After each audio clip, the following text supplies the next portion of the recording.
Hello everyone and welcome back to the world of biotechnology.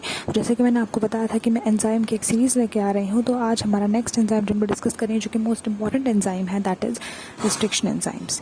But before getting into the video I would request all of you that if you really like my videos and you want to share and support me, then please do subscribe to the channel and hit the like button as well. So let's get into the video. Let me just give you a brief overview of what this video will be all about. First of all, we'll be discussing about the basic introduction to the restriction enzymes. Then we'll be focusing on the various types of restriction enzymes. Then we'll be talking about the nomenclature, and then we're going to ultimately end this video with the types of restriction endonucleases available. Beginning with the introduction, restriction enzymes basically हमारे ऐसे enzymes होते हैं, ऐसे एक enzyme जो कि हमारे bacteria produce करते हैं. These restriction enzymes are basically responsible for cleaving the DNA at a specific site.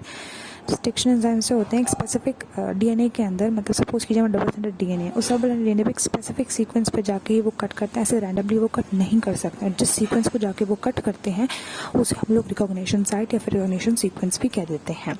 And restriction enzymes को 1950s के अराउंड में डिस्कवर किया गया था.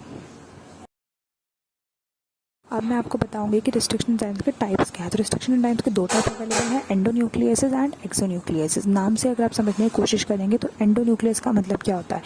एंडोन्यूक्लियस बेसिकली हमारे ऐसे रिस्ट्रिक्शन न्यूक्लियसेस होते हैं जो कि बेसिकली डीएनए सीक्वेंस के जो विद इन द सीक्वेंस में जो रिस्ट्रिक्शन साइट्स अवेलेबल होते हैं उसे रिकॉग्नाइज करेंगे और विद इन द सीक्वेंस वो कट मारते हैं. वेराज अगर मैं बात करूँ रिस्ट्रिक्शन एक्सोन्यूक्लियस के बारे में, वो बेसिकली टर्मिनल पोजिशंस पे बाहर आउटर स्कर्ट्स पे आप कह सकते हैं, वहाँ पे कट लगाते हैं. इसीलिए हमने क्लासिफाई कराया restriction endonuclease and restriction exonuclease.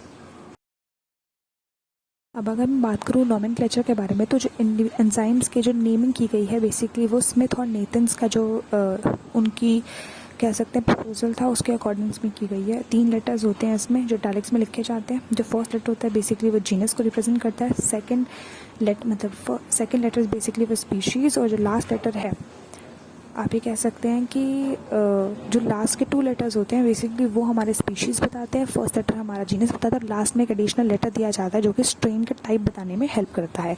This is basically nomenclature. हम बेसिकली डिटेल में डिस्कस करेंगे रिस्ट्रिक्शन एंडोन्यूक्लियस. हमने बात करी, अब उसके भी आगे बहुत सारे टाइप्स होते हैं जैसे कि type 1, type 2, type 3 and type 4. But most commonly type 1, type 2 and type 3 are studied. हाँ जी, तो अगर मैं बात करूँ टाइप 1 रिस्ट्रिक्शन एंडोन्यूक्लियस के बारे में, तो these were the basically the first restriction endonuclease which were discovered. ये बेसिकली एग्जैक्ट साइट पे नहीं कट करते हैं, वो जो एग्जैक्ट रिस्ट्रिक्शन साइट है उससे 1000 बेस पर आगे कट करते हैं. एंड इनको अपनी एक्टिविटी के लिए मैग्नीशियम के आयन चाहिए होते हैं. Most common example type 1 restriction endonuclease का होता है ई कोलाई K12 सिस्टम. अगर मैं बात करूँ टाइप 2 रिस्ट्रिक्शन एंडोन्यूक्लियस के बारे में, ये काफ़ी ज़्यादा मोस्ट कॉमनली यूज़ होते हैं. वो इसीलिए क्योंकि ये एग्जैक्ट साइट पे जाके कट करते हैं. जो इनकी एग्जैक्ट रिस्ट्रिक्शन साइट होती है वहीं पर कट करते हैं, ना उससे आगे ना उससे पीछे.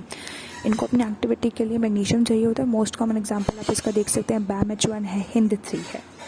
एंड ये काफ़ी ज़्यादा वाइडली यूज होते हैं जेनेटिक इंजीनियरिंग में.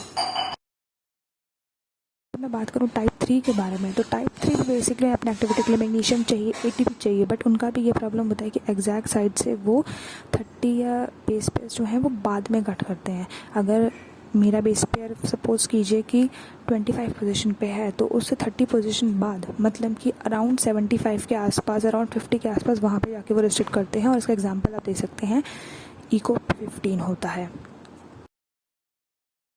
This was all about restriction endonucleases and restriction enzymes. I hope आपको समझ आया होगा. कोई भी अगर आपको डाउट है तो you can type that in the comment section. I will definitely try to resolve each and every issue.